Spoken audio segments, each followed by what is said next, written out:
प्रभु यीशु मसीह के मधुर और मीठे नाम में आज दिनांक 23 अगस्त दिन बुधवार को हम आप सब श्रोताओं का हार्दिक स्वागत करते हैं। आज के दिन के लिए जो वचन है लिया गया है प्रकाशित वाक्य पुस्तक उसका 14 अध्याय 13 पद। वचन कहता है ताकि वे अपने परिश्रम से विश्राम लें और उनके काम उनके पीछे हो लें। प्रियो, ऐसे 3 राज्य हैं जो परमेश्वर के प्रत्येक लोगों की चिंता करते हैं और परमेश्वर के एक लोग को इन 3 राज्यों में से प्रत्येक के विश्राम में प्रवेश करना होगा। पहला, परमेश्वर के पुत्र यीशु का राज्य। पवित्र शास्त्र कहता है कुलुस्सियों के पत्र उसका पहला अध्याय 13 पद में कि उसी ने हमें अंधकार के वश से छुड़ाकर अपने प्रिय पुत्र के राज्य में प्रवेश कराया। प्रिय, परमेश्वर के पुत्र का वह राज्य क्या है? यह वह राज्य है जिसे हमारे प्रभु यीशु ने हमारे भीतर स्थापित किया है। जब हम पश्चाताप करते हैं, अपने पापों को स्वीकार करते हैं, यीशु मसीह को अपने जीवन का प्रभु और उद्धारकर्ता स्वीकार करते हैं और मुक्ति का आनंद प्राप्त करते हैं, तब यीशु मसीह राजाओं का राजा हमारे हृदय में प्रवेश करता है और हमें शांति देता है।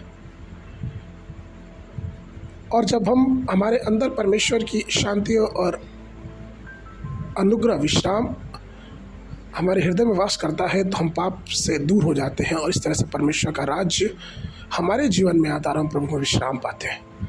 इसलिए हमने अतीत के पापों को स्वीकार न करें, क्योंकि जब हम प्रभु के पास आ गए तो प्रभु ने अपने दिव्य शांत शक्ति से हमारे सारे पापों को क्षमा कर दिया। इसलिए उसके राज्य में शांति और विश्राम पाए। दूसरा, जब प्रभु यीशु मसीह 1000 वर्षों तक इस धरती पर शासन करेगा, वचन कहता है दानियल की पुस्तक उसके 7 अध्याय के 27 पद में कि तब राज्य और प्रभुता और धरती पर के राज्य की महिमा परम प्रधान की प्रजा अर्थात उसके पवित्र लोगों को दी जाएगी। उसका राज्य सदा का राज्य है और सब प्रभुता करने वाले उसके अधीन होंगे और उसकी आज्ञा मानेंगे।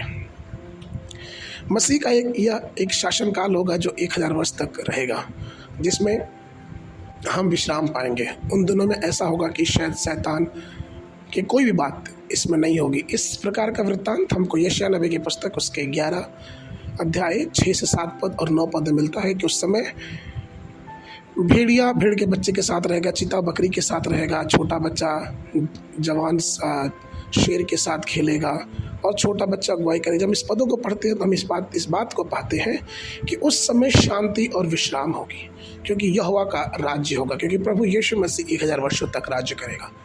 तीसरा साम्राज्य वो प्रभु का, जब प्रभु शाश्वत साम्राज्य में राज्य करेगा, अर्थात जब हमें नया स्वर्ग और नई पृथ्वी मिलेगी, जब हम यरूशलेम और नए सियोन को देखेंगे और तब हम ये जानेंगे कि हम नए नियम के संतों और पुराने नियम के संतों के साथ अनंत विश्राम में प्रवेश करेंगे।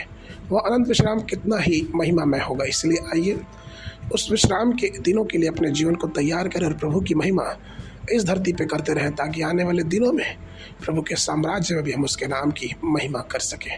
आज के मनन के लिए प्रकाशित वाक्य पुस्तक उसका 21 अध्याय 3 पद।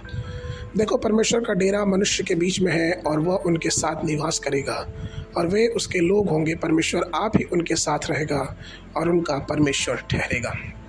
बाइबल अध्ययन के लिए सुबह के समय भजन संगीता 113, 114, 115 और शाम के समय 1 कुरिन्थियों की पत्री उसका 6वां अध्याय। परमेश्वर आप सबको आशीष देवे।